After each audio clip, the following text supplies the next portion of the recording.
Before we get to today's podcast, I want to introduce you to one of our great sponsors, someone we work with on the 5 Reasons Sports Network, and that is miss-inc.com. They are social media problem solvers. They do social media marketing and content writing and have been in business for more than 10 years, so well before the Big Three even got together for the Miami Heat. They believe in a personal, customized approach to marketing, and as such, they only represent businesses that are serious about taking their visibility to the next level. Social media marketing requires much more than just a blog or profiles on a website like Facebook or Twitter. It takes smart strategy and a daily interactive focus.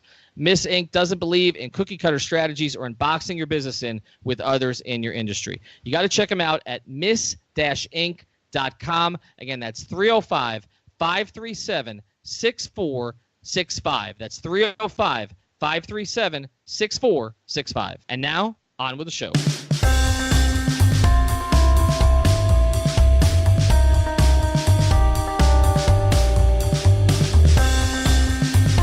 Welcome into another edition of the 5 Reasons Podcast. My name is Chris Whittingham, joined as always by Ethan Skolnick. This is episode number 63 of the pod. If you want to subscribe, please do so. Send a review as well. We are on iTunes and Google Play. The reviews in particular with a 5-star rating help us move up whatever charts it is that we need to move up in order to grow this into the mega empire that we want it to be. If you want to check out the other podcasts in the 5 Reasons Sports Network, check out Miami Heat Beat, 3 yards per carry, balls cast, and pitch invasion, which is up and rolling for the World Cup. Ethan, today we are joined by a member of one of those podcasts, and that is Miami Heat Beat, and that is Nekias Duncan, who is on Twitter at Nekias NBA. His Twitter name is Man Milbert for reasons that I think will have to be explained. He is also on at B-Ball Breakdown as well, if you want to check him out there. For me, in terms of a content producer in the 5 Reasons Sports Network, no one's writing is better than Nekias Duncan's, and we're going to run through the 5 options, or the 5 teams, I should say, that are the best chance at the moment to go and threaten the Golden State Warriors, or we're going to try and construct plans for these 5 teams to go and tackle the Warriors. Nekias Duncan, thanks for doing it, man. I appreciate it, man. I appreciate all the high praise there. I'm not sure I deserve it all, but I'll take it anyway. And on top of that, the pun king as well. We're gonna have to explore that at the end of the podcast. I'll take it. All right, so Ethan, we're going to go ahead and run through the 5 teams that we think can be constructed to go and challenge the Golden State Warriors, obviously off of a playoff run that ended with, frankly, an anticlimactic finish with them just running through the Cleveland Cavaliers like it was easy. But in starting, I do want to begin with the team that came closest to beating them, and if not for an injury, although there was an injury on the other side too, might have had a chance to even go and do it, and that is the Houston Rockets. I feel like it's now kind of sort of underrated how difficult that challenge was, because we have now seen the NBA Finals, and because that's the final thing we see with all Golden State's going to win the next 6 championships. They're unstoppable. But Nekias, this was a team that registered the first legitimate challenge to the Golden State Warriors in the Kevin Durant era. For you, if you're building a case for how they're going to kick on from these Western Finals, maybe try and improve their team or figure out a way to go again next year, what would you do if you're Daryl Morey? The first thing you do is you try to see where LeBron's head at, because LeBron, if you're talking about individual players, LeBron's the best player that you can acquire to help you on that task. If you can't get LeBron, you make calls to see where Paul George is at. If he's not sold on Los Angeles, and I'm not sure that he is, even though the reporting's out there. I think opt-in and trade is definitely possible there. If you want to throw in Eric Gordon, any of their young prospects, which are like 2 maybe, maybe go Joe Chi, Eric Gordon. Houston has all their first-round picks for the next 6 or 7 years or so. So you could package 1 or maybe 2 if Paul George lets OKC know that he's leaving. Maybe that's an option there. From there, if you can't get either stars, I think you really just run it back, because the blueprint is there. I don't think any team in the league really switched as rigorously as Houston did. And not only did they switch a lot, they switched smartly. Zach Lowe wrote about it a couple of weeks ago, about how they didn't switch everything. They had very specific rules in place on how to defend Golden State. So they have the blueprint. They also have 2 of the best isolation players in the league, in James Harden and Chris Paul. So I don't think they're too far off as is, but I think adding a star would definitely boost their chances a bit. Ethan, before you kind of go on from there, I do want to ask you if you think the Houston Rockets actually established a blueprint or a model for other teams to go and copy? Because we saw Daryl Morey with some quotes about how he was obsessed with how to stop the Warriors, and the Warriors were his obsession for the last 2 years. Do you think what they did in that Western Finals is the blueprint for someone to go and copy? Well, I think it could be, but I think the thing we need to talk about too on this is that sometimes you develop a blueprint to beat the team in front of you. And again, we're expecting Golden State to still be that team for the next 2 or 3 years. But what's always interesting is sometimes the team that you have to beat changes. And I think we saw, it was something I was just talking about. I was on the Miami Heat Beat podcast tonight, and we were talking about what Riley was trying to put together, between 2010 and 2014. And we were always talking about, all right, how do you sort of stay ahead of the Spurs, right? Like, I mean, as long as Duncan, Ginobili, and Parker were still there and Kawhi was developing, that the Spurs were really the team that you were worried about. In the same way that Indiana was trying to build a team to beat Miami. And before that, Miami was trying to build a team to beat Boston. And what we saw was Golden State kind of came out of nowhere, right? And so even when we look back at the 2014 Heat team, the way that Pat was patching it together and thought you'd sort of created a blueprint to play with Indiana and Boston and San Antonio, there was a totally different style that developed. So let's just make the assumption, though, that Golden State is going to stay at this level, and they are still the team to beat. If that's the case, then Houston does have the best blueprint for them, I think. And I think it gets into what Nekias is talking about. Their ability to switch smartly, but also to have two isolation players that can create for you. I think that's absolutely critical against Golden State. You have to be able to attack with multiple players, and that was the whole idea behind what Morey did this summer by giving up. We talk about the pieces they may have now to give up. They don't have that much to give up because they gave up like 7 pieces to get Chris Paul last summer.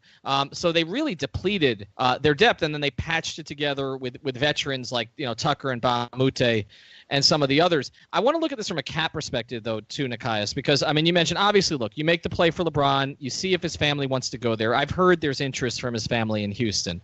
So I do think it registers as a possibility. Obviously, he likes playing with Chris Paul. But when you look at what they currently have on the roster from a cap perspective, you're talking about having to re-sign Chris Paul to huge money.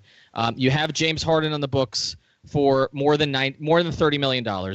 You still have Ryan Anderson on the books for more than 20. You have Gordon on the books for 13.5, although I think that's probably a movable contract. You have PJ Tucker at almost 8, Nene at 3.5, and then not much else at that point. Let's say you add LeBron, Nekias, to Houston. And they have LeBron, Chris Paul, and James Harden, but aren't able to add a lot of great other pieces. They get guys to take less money because it's LeBron, because it's an attractive city. A lot of NBA players like playing there, but they don't add a ton in terms of frontline talent. How do you think that will work, and how do those 3 guys share the ball? Because I know that Chris Paul can play off the ball a little bit. We've seen James Harden play off the ball a little bit. Obviously, LeBron can do it as well, but all 3 guys are best with the ball in their hands. How does that work from a basketball perspective? Well, it's just going to be a lot of isolation. We saw LeBron shift to a lot of ISO ball in his last couple of years in Cleveland. With LeBron being such a great player with the ball in his hands, I think that will open up a lot more off-ball opportunities for Chris Paul and James Harden. And if you look into what Houston would do with Eric Gordon when they ran a lot of their off-screen action when Chris Paul went to the bench, I think you could see a lot more of that with James Harden. And he has ranked highly in spot-up attempts over the last 2 or 3 years, spot-up efficiency, over the last 2 or 3 years. So I think that would be a relatively easy adjustment for him. I'm not too concerned about the touches between those 3.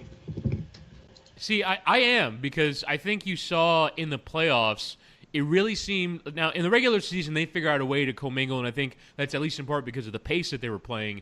But in the postseason, there were times where it was either Paul or it was Harden, and particularly in the beginning of that Warriors series, I saw a lot of people having a go at Chris Paul, and my thought was, well, if James Harden's dribbling the ball for 18 seconds of every possession, what is Chris Paul supposed to do but watch? And so I feel like it would require a little bit more complicated of a scheme in order to get all 3 of those guys involved, or maybe even a trade for one of those guys to go somewhere else. I would favor Harden out of any of the 3 of them, but I really don't see the basketball fit there.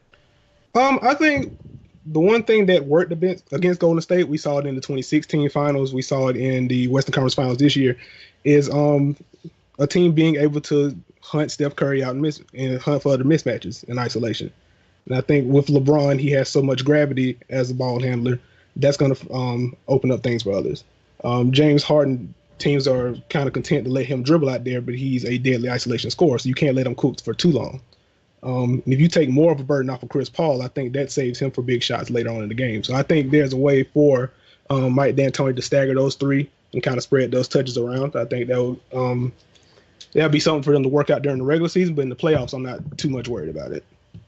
Nekias, what would you pay Clint Capella? Because, I mean, that's another question here. You look at the record last year when Capella, Harden, and Paul played together, they were practically unbeatable. And then, again, that team almost beat the Warriors in the Western Conference Finals.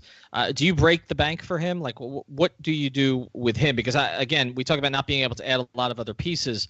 But if they don't have their big, and then I don't know what the other options are. I guess they could add DeAndre Jordan because clearly he wants to play in Houston. He's from there, right? He's made that pretty clear. But what do you pay Clint Capella? Is he a max guy in your view? I do think he's a max guy.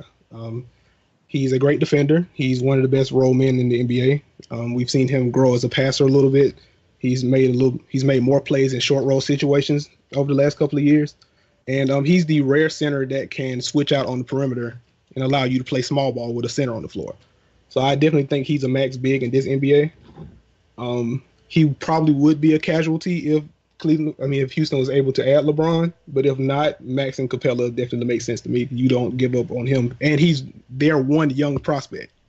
Is his value better than any of the other, like in terms of what you want in a playoff series? Not, obviously if you're looking for scoring, if you're looking for other things, but to me, Capella is almost like more valuable than even like peak Boogie Cousins, right? Because Boogie Cousins doesn't defend the way that Capella does. To me, the big's role is not to have the ball funnel through them or for the offense to be, centered around a big. To me, it's about the defending and the switching and the rolling and just sort of maximizing that role.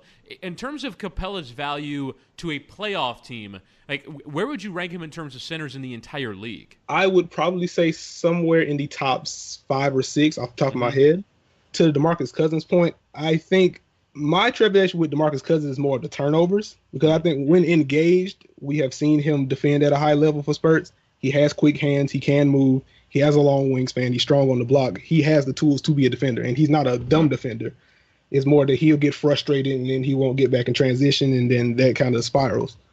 But I do agree with your overall point. Funneling the offense through a big in today's NBA, especially with teams switching and a lot of weak side help coming over, I think that is not the way to go unless you have like an Hakeem, and there isn't one out there. The closest thing we have out there is Joel Embiid, and we saw what Boston did to him in the second round. So, I think Capella's up there. So let me throw this at you then. If he's up there, if I was to give you a choice, if I was to say you can add LeBron James and you have James Harden, but you can only have one. You can have Chris Paul or you can have Clint Capella. Which of those two guys gives you a better chance to beat Golden State? I would say Capella would, but I think just with how Paul came to Houston and how much James Harden vouched for him, I just don't see how that choice being made. But I would probably take Capella just because he is younger, and being able to have a guy that can crash the glass and still allow you to play small ball is very valuable against Golden State. And even with Cleveland getting swept in this year's finals, they still had success on the offensive glass with Tristan Thompson. So I think Clint Capella is a guy that could definitely help you there. And with Chris Paul's age, I'm not sure you make that bet. All right, before we move on, one-word answer from both of you.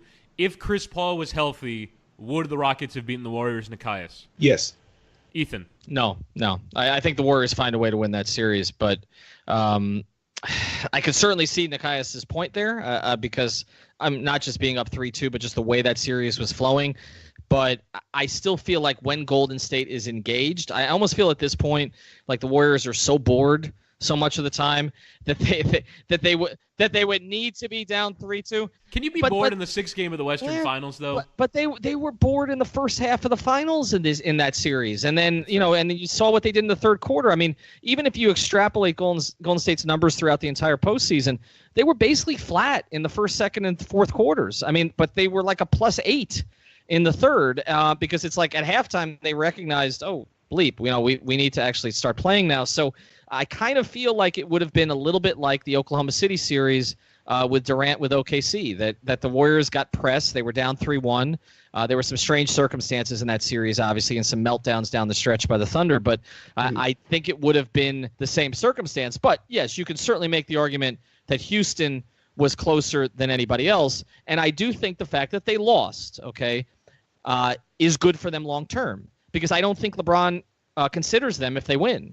Because I don't think his legacy could handle it if he went to, because if Houston wins that series, they win the championship, right? I mean, do we all agree on that, right? Yeah. So okay. So if they win that series, they win the championship, and LeBron is not going to join he's not going to pull a Durant there. He's too legacy conscious to do that. So I think the fact that Houston lost, I also think, and we'll talk about them on the pod, I think the fact that Philly lost when they did helps them in the pursuit of LeBron, because LeBron can be perceived as somebody, in Houston's case, who gets them over the top, and in Philadelphia's case, can be perceived as somebody who sort of shows them the way. And so I think ultimately it's good for the Rockets that they lost. The other part on the Chris Paul thing is, I asked it to you as a hypothetical, Nekias, but of course, LeBron's not going to go to Houston if Chris Paul's not there. So I think I'm just curious from a basketball standpoint, because I agree with you. I think if you had a core of Capella, Harden, and LeBron, that team clearly wins the championship. I don't think there's any question. With LeBron, Chris Paul, and Harden, I think they do, but I think there would be a few more things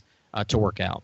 Before we continue on with Nekias Duncan, let's hear a word from one of our sponsors, Greenlight Tech. For an athlete to be successful, he needs a team, same as in business. That's why more small to mid-sized businesses in South Florida are choosing Greenlight Tech, the full-service concierge IT company that gets it right. Greenlight Tech advises, monitors, supports, and keeps your important data backed up and secure. They'll even manage your vendors. Call Greenlight Tech at 561-325-9997. That's 561-325-9997. Mention 5 Reasons and get a free assessment. Sign up and your first month is free. Be unstoppable. Visit Greenlight Tech. That's greenlighttech.com. As long as we're building out teams to try and beat Golden State, I would say as we get to part 2 here, the best candidate out of the Eastern Conference is the Boston Celtics. Now, I think there's been a lot of conversation, particularly as the playoffs went on, about the way that they're built, because they got to the Eastern Finals, they got to a Game 7 at home without Gordon Hayward and without Kyrie Irving.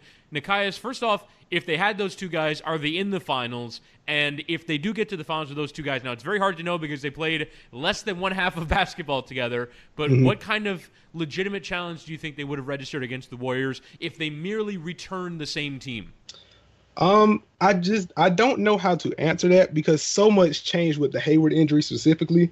Jaylen Brown and Jason Tatum got so much of a usage bump just because Hayward wasn't there, and I'm not sure how much they grow if Hayward's there. I think they will get to this point eventually, just because by all accounts they have great work ethics. They obviously have the upside, and they're incredibly talented already. But I don't think they get there that quickly. But also Hayward was a 22-5-4 guy last year, so I think they would definitely enjoy his talent. They missed Kyrie a lot in that playoff series against Cleveland, because once Terry Rozier went cold, they had no one that could really create out of thin air, because Jason Tatum was between him and Jaylen Brown, they were chasing LeBron around. And then Tristan Thompson continued to give Al Horford the blues, so the offense just kind of sputtered. I think there's definitely a path for them to get to the finals if they had those two, just because of how much they would improve the offense. But I don't know how much the young guys would improve. Okay, so now that we have seen the development of the young guys, Ethan, do you think with the top 5 that they have, or basically the lineup they're going to run out in crunch time, which is Kyrie, Jaylen Brown, Tatum, Hayward, and Horford all on the floor at the same time, is that good enough, do you think, in terms of, because it's not just about having 2 guys, it's about having 4 or 5 if you're going to go against the Warriors. Do you think that combination of 5 is good enough without adding any more? I think on paper it is. I think they have 5 All-NBA candidates on that team. Maybe you say Jaylen Brown is a little bit further behind in that regard, but I think if he's in the right situation, that could be part of his future.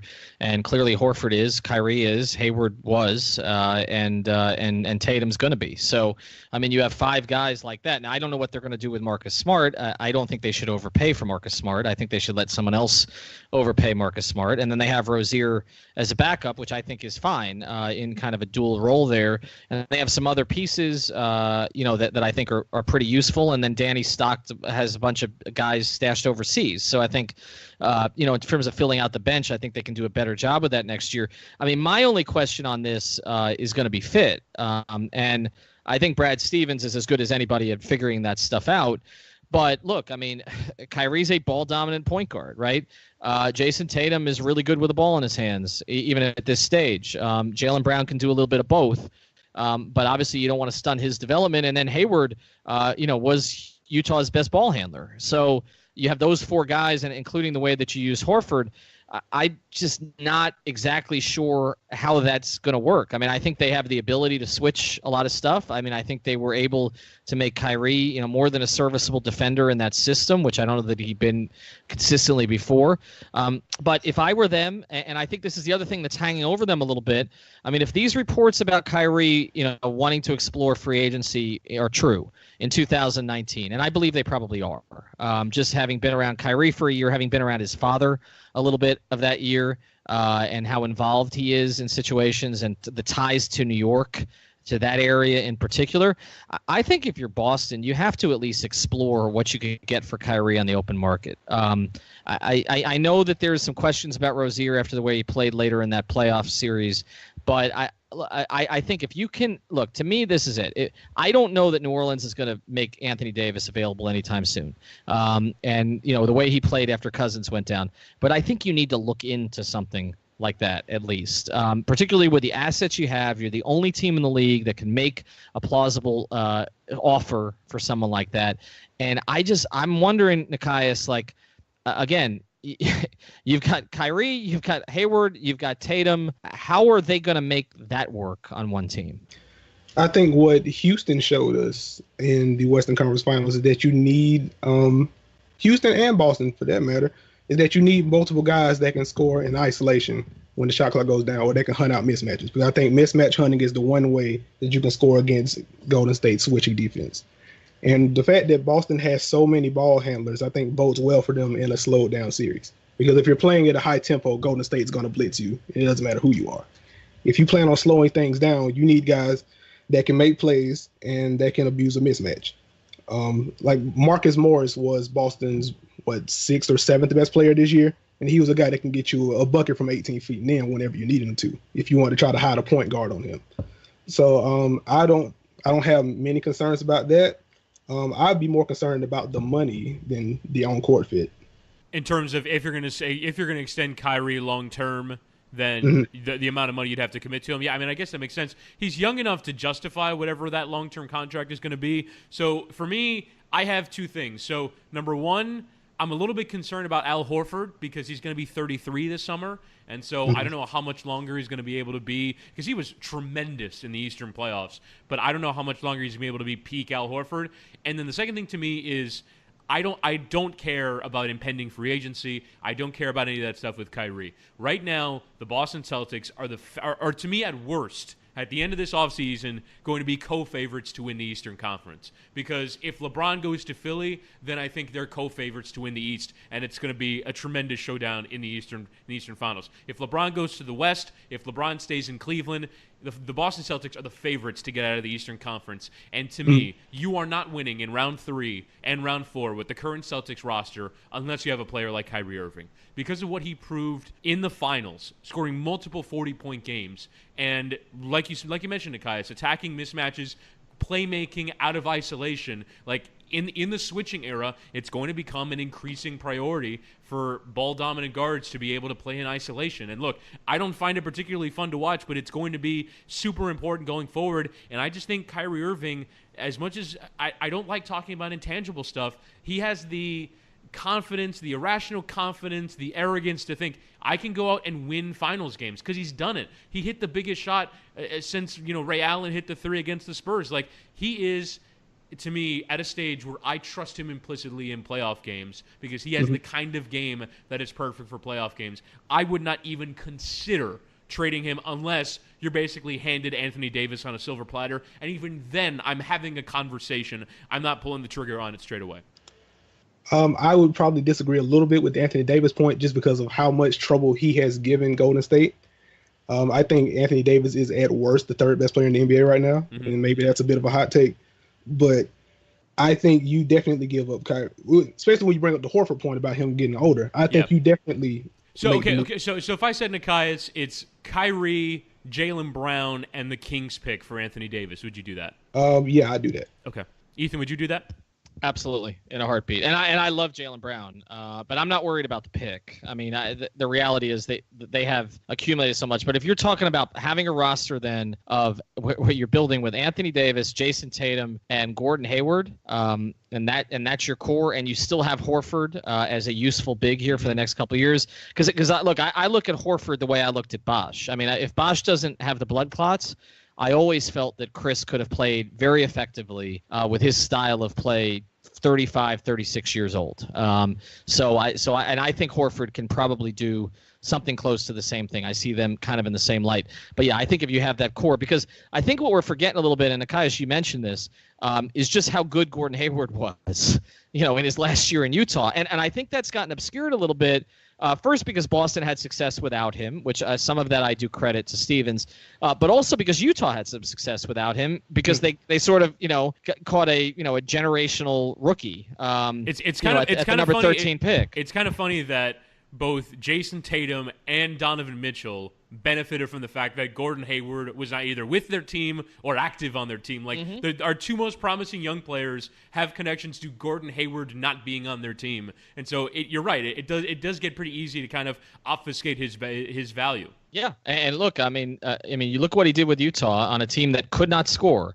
The last season, the season before this one, and Gordon was really their only effective scorer that year, and as Nekias mentioned, I mean, he filled up the rest of the stat sheet too, and he's a plus defender. So, I think if you had Hayward, Davis, and Tatum, Rozier with another point guard that you bring in, with all the other assets that you have, I think you'd be just fine. But yeah, Anthony Davis is the only guy. Let me throw this one at you, Nekias, because the other name that's been mentioned with Boston is: would you move the two wings for Kawhi? Would you move Jaylen Brown and Jason Tatum to get Kawhi? I would not move both to get Kawhi. I would move one and maybe a pick, but I would not even move two picks. I would use the Kings pick and the Clippers pick maybe. Like they have other picks that they can, like, they have so many picks to make that work that I wouldn't throw the two guys in there.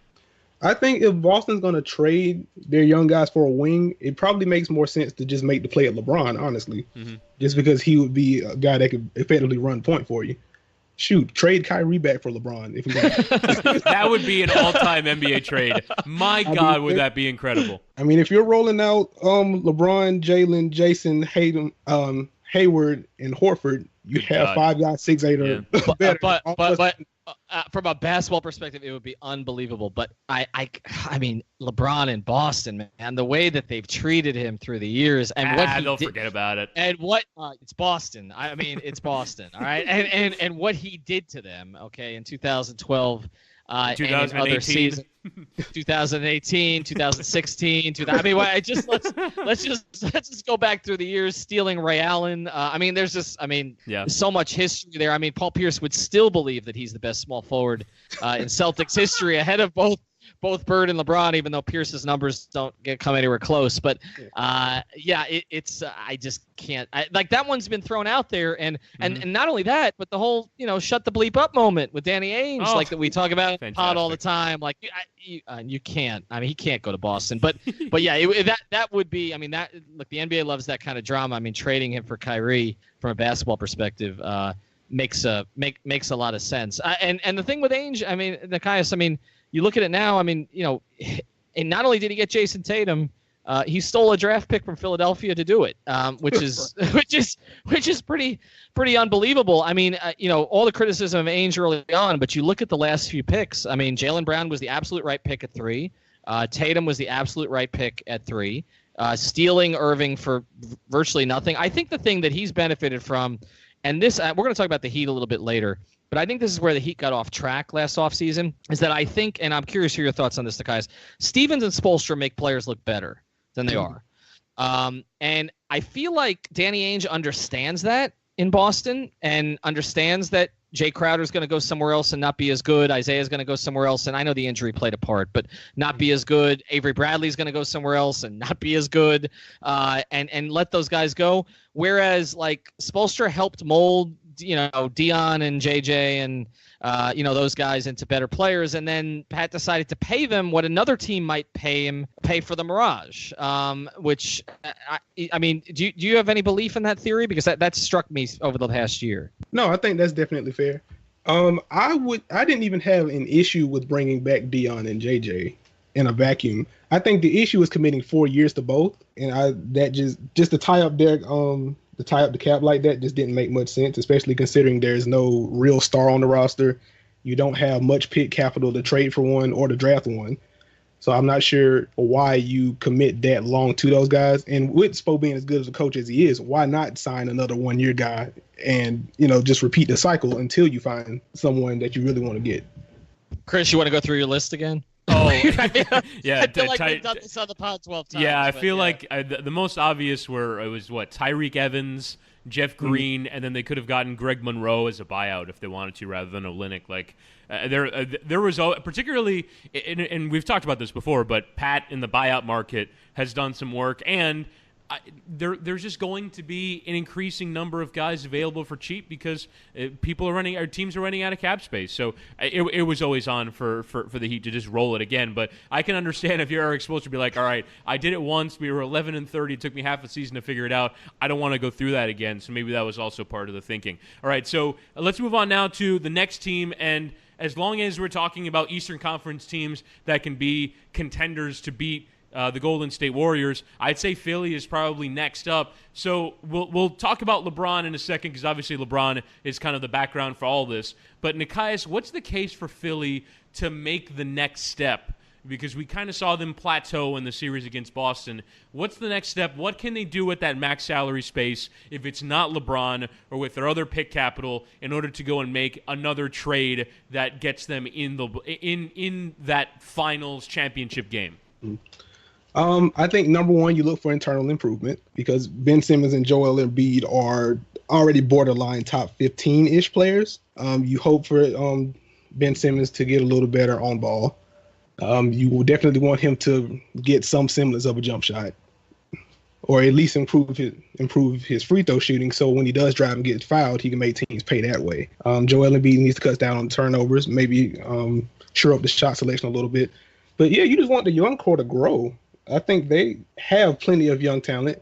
Whoever's running it, Colangelo, his wife, any of the burner accounts, whoever, I think they did a good job of putting veterans in that locker room with the young talent there to help them grow.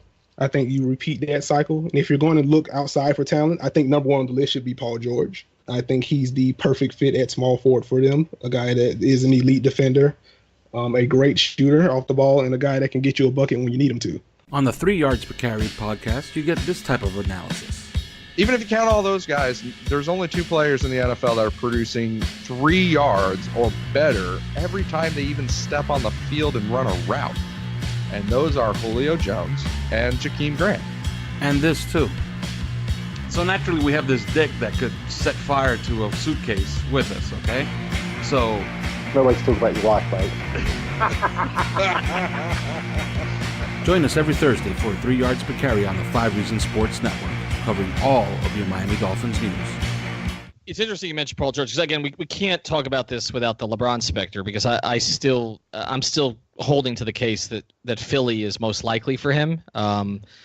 For reasons beyond basketball, which have a lot to do with his agency, Clutch, and kind of wanting to create a legacy with a third team that has a history in Philadelphia, but doesn't have the kind of history that the Lakers have, where he won't be kind of compared to Kobe every 3 minutes, which I don't know if that's something he wants to deal with. He's always had a very respectful relationship with Dr. J also. So Dr. J is one of the only guys in the NBA of sort of the old heads who really embraced LeBron from the very beginning.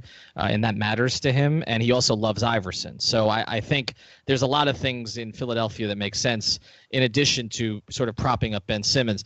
So let me, before we get to Paul George, because you say he's the best small forward fit, and I think in some ways I agree with you on that, but let's just look at LeBron possibility from a basketball standpoint, because I think from a business standpoint it makes a lot of sense.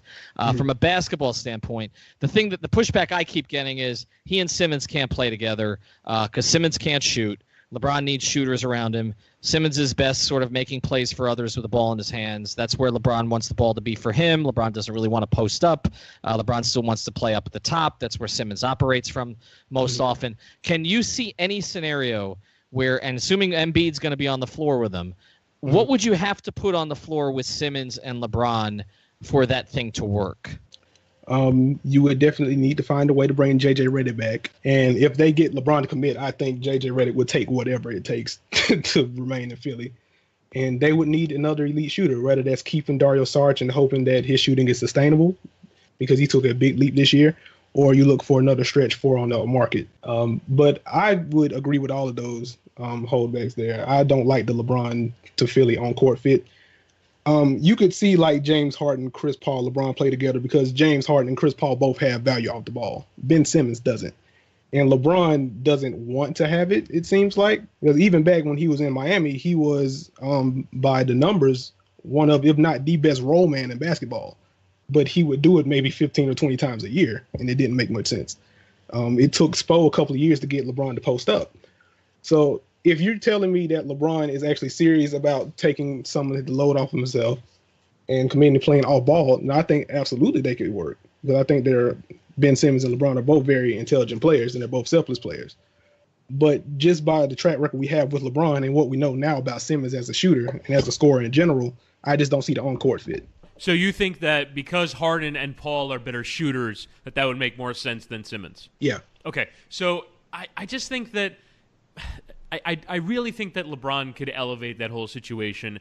Like you said, Nekias, the internal improvement element is something that, for me, from Philly's point of view, like, it just isn't talked about enough. And people view it as excuse making because they looked really promising. They won a bunch of games towards the end of the regular season, and people thought that they should have beaten the Celtics in the state that they were in. But the fact that they're basically in year 2 and year 1 of their NBA careers, and they are going to get a lot better, appreciably better than they are now, just sort of knowing the game and knowing how to play the game. Like, I think Ben Simmons still has a lot of growing to do, and I feel like he can at least reach a stage where he can have a 15-footer, if not a spot-up three. Like, I think there's a role because, I mean, LeBron and Dwayne figured it out together. Like, Dwayne's never going to be a spot-up shooter. I think that the fit issues there, to me, because it's not 3 ball-dominant guards, it's 2. I think that sort of makes a little bit more sense for distribution, and obviously you can split up their minutes a little bit. But I think Philly might not be totally ready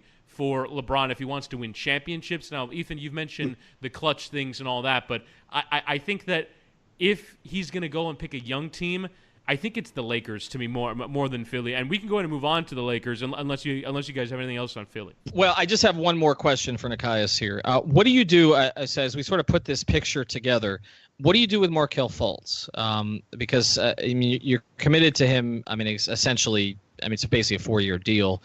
He's going to be making more than $8 million next year, and we don't really know if that was a mental thing with him or a physical thing with him last season. And I also question if you're going to bring in LeBron and you've got Fultz and Simmons, whether that's overkill. I mean, and you can't really trade him because his value's never been lower.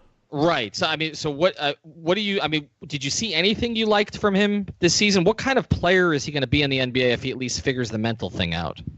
If he figures the mental thing out, I don't have much doubt that he's going to become an all-star at some point. I'm still very high on him. He's such an explosive player with the ball in his hands, and he has high-level pick-and-roll vision. And I think this is a high pick-and-roll league, and he can already break defenders down and get to the line. He's going to have to figure out the shot, but I think he already sees the game well. So I'm not ready to give up on him. Now, in terms of what Philly does this offseason, I think you do dangle him and see if OKC bites with Paul George in an opt-in and trade. You see if San Antonio is serious about trading Kawhi Leonard. I don't think they are. But, if they don't reel him back in, maybe he becomes available. See if you can package Fultz and Saric and whoever else you need to see if you can get one of those guys. If not, I think you kind of roll with it. Add shooters this offseason, but I don't think you need to do anything huge because I think Fultz is going to be a really good player. All right, so let's move on now to the Los Angeles Lakers. I think that, for me, they're still the most likely LeBron destination, but even outside of that, and we were having an argument about this yesterday in our 5 Reasons Twitter DM chat, and I think the guys are basically making the point that the Lakers aren't actually that attractive because what's cap space and young players worth to LeBron.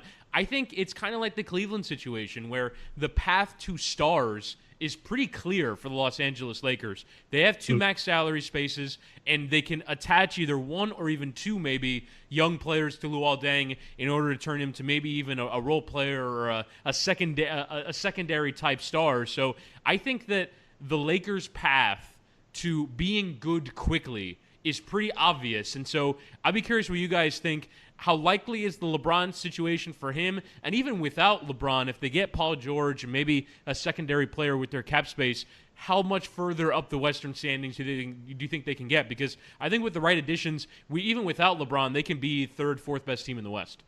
I would agree that they definitely have a path to add guys. If LeBron wants to go there, I don't think he goes unless he knows Paul George is coming with him. And even if LeBron doesn't come, DeMarcus Cousins is out there. And I think because of the injury and maybe teams not really wanting to commit a long-term deal for him, the Lakers have a path to get him, to outbid some others for him, take a flyer on him.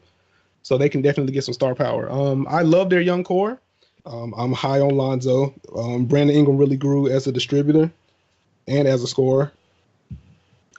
I don't know. I think the Lakers are really they have a path to be one of the better teams in the West this year. Do you think, Nekias, when we talk about Lonzo Ball, I mean, there's a sideshow issue here with whether LeBron wants to deal with LeVar, which, again, I'm looking beyond the basketball here and wondering how that's going to fit. But, again, I look at on-court fit, too. And Lonzo is a playmaker. I mean, that's his skill set. Like, I mean, he's going to give you, Jason Kidd triple doubles. I mean, I think, when you look at his high end value, and if he improves the shot, obviously, then, some of the scoring numbers will come also. But I can see him as a guy who's given you 12, 9, and 12 on a consistent basis.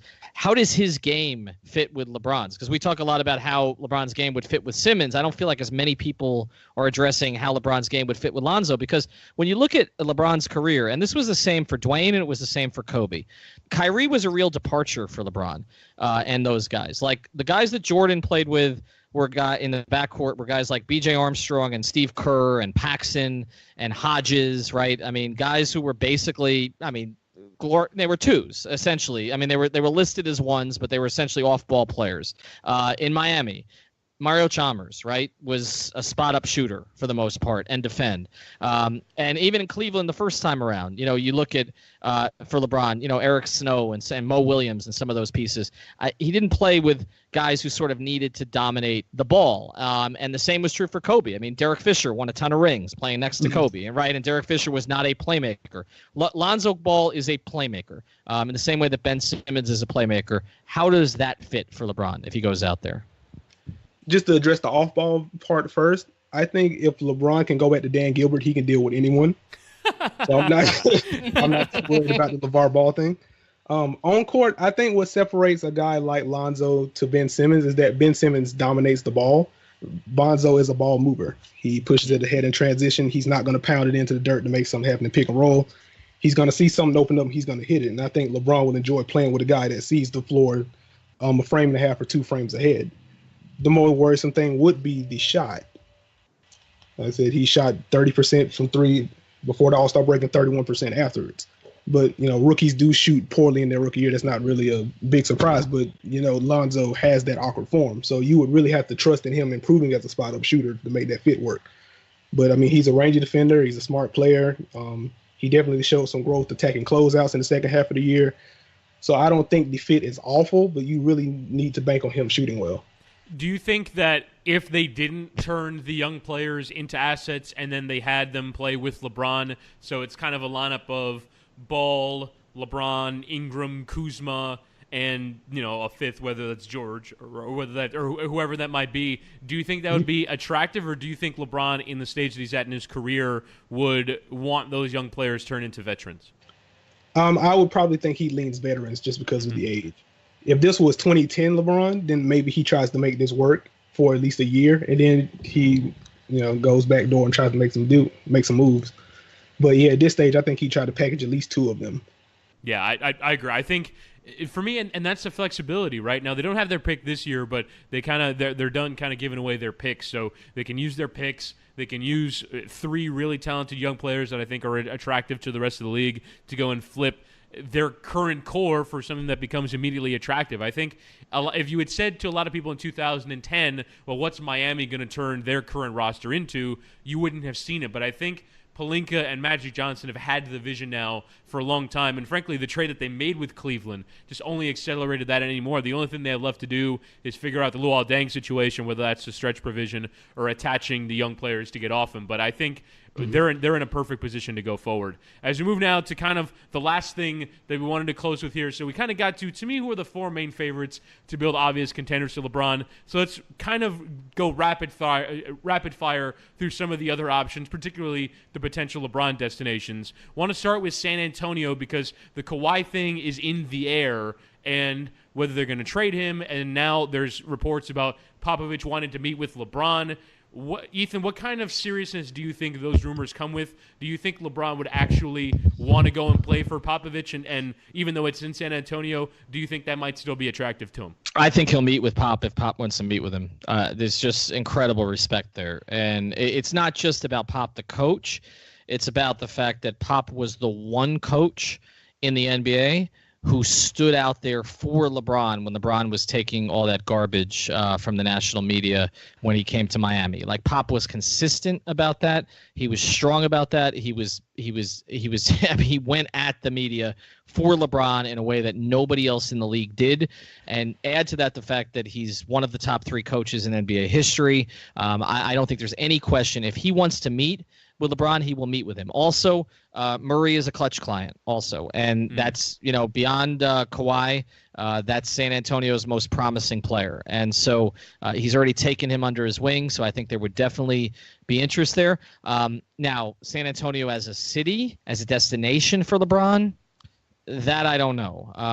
Houston is a little bit easier to kind of digest. If he's going to go to Texas, more likely Houston. NBA players really like playing in Houston. It's whenever I've talked to NBA guys, it's kind of a top 8 to 10 NBA city. I don't know that San Antonio ranks quite that high. The other issue with San Antonio, of course, is it's a high expectations city. I don't think that would bother LeBron as much. He had tremendous respect for Duncan, so I think that would be positive.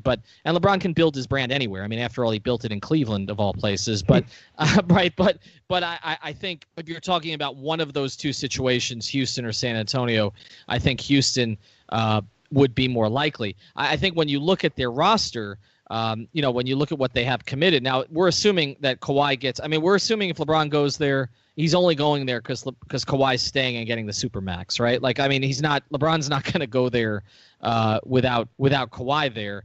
I just wonder what they could put around him. Now, I know that the Spurs have been the best team in the league. I think the Heat has caught up a little recently, but the Spurs have been the best team in the league in terms of developing players sort of out of nowhere and making them viable NBA players. So maybe they find a couple more gems and add them to the rotation. But when I look at the rest of their roster, again, Tony Parker is even going to play again. Manu's done. Rudy Gay, they got pretty decent production out of him last year. Danny Green, they've been trying to move for a couple of years. He's got a $10 million player option. And then LaMarcus, who had a bounce back year. Is there, in your opinion, Nekias, if LeBron went to San Antonio playing for Pop, can they challenge the Warriors? It would really depend on what they put around them. They would need a lot of shooters, I think. Just having Kawhi and Aldridge there kind of goes into that whole abuse and mismatch thing. Both guys can score with the ball in their hands. They both can post up and get buckets that way. But I'm kind of concerned about the rest of the roster because it's a mix of old guys and guys that don't fit with LeBron. Like we talk about Murray being their most promising young player, and I agree with that. But also he is an awful shooter, and he's still growing as an actual point guard. He's still learning to see the floor better and make better decisions with the ball. So I'm not sure what that fit would look like. San Antonio doesn't have much money to work with, even if they could land LeBron. They would have to try to look into trading maybe Powell and see if he can turn him into a wing that can shoot. And maybe you could just because the last year of his deal, I think, is partially guaranteed. But it would take a lot of work for San Antonio to challenge Golden State. All right, so let's move on to another candidate, and frankly, they're only in the conversation because they're in the LeBron conversation because they already had him, and that's the Miami Heat. Ethan, I don't see the path to LeBron James in Miami unless he really decides that he wants to be here and forces the opt-in and trade. That, for me, is the only way that this can happen. Do you think that's even a remote possibility? I mean, I'm going to say it is because we're sports by Miami for Miami. So, no, we're not. You're not doing this because you're pandering. All right, come on. No, we are actually. That's why we're including them, and people are already having LeBron sightings at Aventura at the Chipotle. But yeah, look, I just it's just hard for me to see it. I mean, I think if Pat hadn't gone crazy last offseason with all the the long-term deals, which to me don't look so great right now. We talked about they'd be movable, but look, when Lou Williams signed for 3 years at 24, some of the other contracts that Miami signed don't look terrific with a flattening cap. So I don't know how they reshuffle it. Here's my issue with it from a basketball perspective. I mean, look, the legacy perspective is another thing. Like, does LeBron really want to come back to Miami to try to top what he did before? And to come back without, having two stars, one of whom in Bosch was in his prime and another one in Wade who was kind of on the back edge of his prime. Like, does he want to come back to a worse roster than he had before and try to top his previous accomplishments that he's always going to be compared to? I mean, in Cleveland, at least he had a fresh slate, and he hadn't won a title there. So, I mean, he could go back to Cleveland and, if he won a title, it was better than what he did before. And if he didn't, it was what he did before. Now, if he goes back to Miami and doesn't win a title, it kind of tarnishes the whole experience. So that's part of it for me. Another thing is, does he really want to sort of subject himself to an organization that is run really, really well, but also is run really, really well? Like, it's not just going to they're just not going to turn themselves over to LeBron, even now, the way that Cleveland did. So, but from a basketball perspective, I look at their team and I say there are maybe 3, maybe 4 guys on this team he'd want to play with. I think Jay Rich would be a really good fit with him, a guy who could defend wings, take that off of LeBron's hands and can spot up shoot, can create a little bit off the dribble. Has the right kind of personality to play with LeBron. I think he'd be a good fit. I know LeBron likes Justice. I had him on a radio interview in 2015 after Justice was drafted, and I know that he's fond of Justice in terms of his game. So maybe that would be a fit. And I think Bam is the type of big that would work really well with LeBron. But I look at the rest of the roster. He basically contributed to Dion getting traded out of Cleveland. James Johnson, yeah, maybe. I don't know. Olynyk, I think his game would fit okay. Dragic, I know he has respect for, but I just don't think there's – Nekias, I look at it, I just from basketball, let's take all the drama out of it. But from a basketball perspective, how would that even work, and who would the Heat need to keep for it to be worthwhile for LeBron? I think that's where I struggle with it, because I think the guys that you would want to place around him, he needs shooters, and I think a guy like Tyler Johnson would work wonderfully all ball with him. He's a guy you would kind of have to trade in one of those opt-in deals if you even landed LeBron, right? Well, to me, the thing about the opt-in and trade that makes it totally implausible is LeBron is going to be on $35 million, so if you're going to match that, you're going to have to give them back $35 million in salary. If you're LeBron and you go to the Cavs and say either I opt in and then you trade me, or I leave, if I'm Cleveland, I'd be like, well, then leave, because if you're going to take back $35 million back in salary that is going to be on the books this year, I would only trade for non-guaranteed deals, because then their payroll's at $139 million if they take back what they need. And so they're going to be paying a ton of luxury tax for a team that might not even make the playoffs. If LeBron comes to you and says, either I opt in and you trade me, or I leave, I'd be like, okay, well then leave, because I'm not taking back luxury tax dollars to facilitate a trade when I might not even get anything good in return. Oh, yeah, that makes sense. And I think ultimately that's one of the biggest reasons that he isn't coming here. So just taking the money out of it, I think he would need to play with Tyler Johnson because he can shoot. Josh Richardson, like Ethan said, because he's a guy that can take on the toughest wing assignments and kind of save him on that route. I'm kind of torn on Hassan, because I think he's the kind of role threat that LeBron has never really played with. I mean, I guess who's the best roller he's played with? Tristan Thompson and Chris Anderson. Mm-hmm. I mean, Yeah, and he loved Bird. I mean, absolutely loved Bird. And we saw what happened. They were 37-3 after Birdman arrived. And if Hassan in the 12-13 season. And if Hassan was better with Dwayne trying to feed him, I think LeBron would no doubt try and get him involved. If he's not totally frustrated by him, like there is no doubt Dion Waiters' potential with Hassan Whiteside, but I feel like if LeBron tried to get Hassan on side, I feel like that could work at least in the regular season until maybe teams would start to pick on him defensively in the playoffs. Yeah, I think if LeBron can get Hassan motivated for 80% of the season, I think he gets a statue before Dwayne does. Honestly. All right. So before we get out of here, are there any other teams that you feel like are either clear LeBron candidates or candidates to mount a challenge towards the Golden State Warriors? Ethan, I'll start with you. No, I don't. I think we've covered it, honestly. I think you look at the Western Conference, I just don't think it's as strong as it's been before. I think New Orleans would need a lot of things to break right around Anthony Davis, and that means re-signing Boogie and him being completely healthy from the beginning, but Achilles injuries are really difficult to come back from, particularly for bigs. Even with Drew Holiday's development, I don't know that they have enough there. I don't see another team in the West. Minnesota has to sort of figure out how the pieces fit, and we don't even know if Wiggins is going to be there. And in the East, I mean, we're sort of all throwing Toronto to the side because they duped us because again. It's in Canada.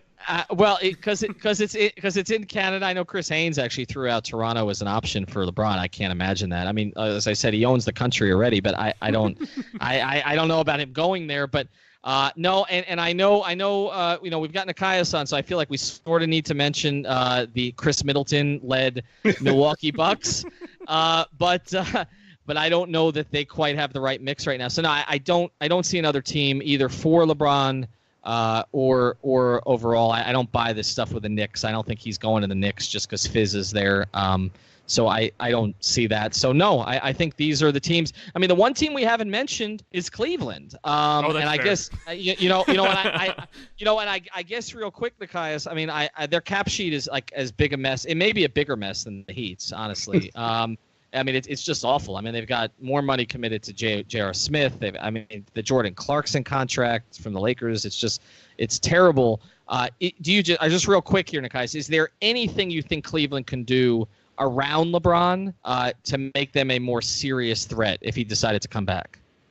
I mean, their best bet would be trying to package 8 with something. Maybe try to throw their hat in the ring for Paul George. If not, I think you have to go smaller, look around the league for some guys on 1 or 2 year deals that fit that kind of switch defense that they tried to employ against Golden State and failed miserably in. Maybe call up Brooklyn, see if you can snatch DeMar Carroll out of there. Look at Denver, a guy like Wilson Chandler, see if he's available. They'd have to go wing heavy because I think their lack of playable wings really hurt them in the finals. Is there internal improvement on for Rodney Hood to where he can play? Like, because to me, it didn't make sense that he couldn't even get on the floor in the series. He's always been an up and down guy, and he has the tools to be a 3-level scorer with some playmaking ability. So I think there's definitely a path for him to improve. I'm not sure if he can make like a Victor Oladipo type leap, but I think there's room for him to be a serviceable starter. I'm really curious to see what he's going to get on the open market because he was so bad during the playoffs. I'm not sure. Like, there's room for him to grow, but I just don't know if he's going to get that opportunity, especially with LeBron looming large over Cleveland. I mean, if he does leave, and I think we all expect him to leave at this point, I'm not sure if Cleveland wants to try to invest that money. I think they'd rather just blow everything up at that point. All right, he is on Twitter at Nekias NBA. Check him out with Miami Heat Beat. Check him out at Basketball Breakdown, at B-Ball Breakdown on Twitter. Nekias, Duncan, appreciate the time, man. Oh, no problem, man. Thanks for having me on. All right, that'll do it for this edition of the 5 Reasons Podcast. Again, subscribe, rate, and review to the podcast on iTunes, Google Play. Check out the other podcasts in the network. Follow us on Twitter at 5 Reasons Sports. That'll do it for this edition of the 5 Reasons Podcast.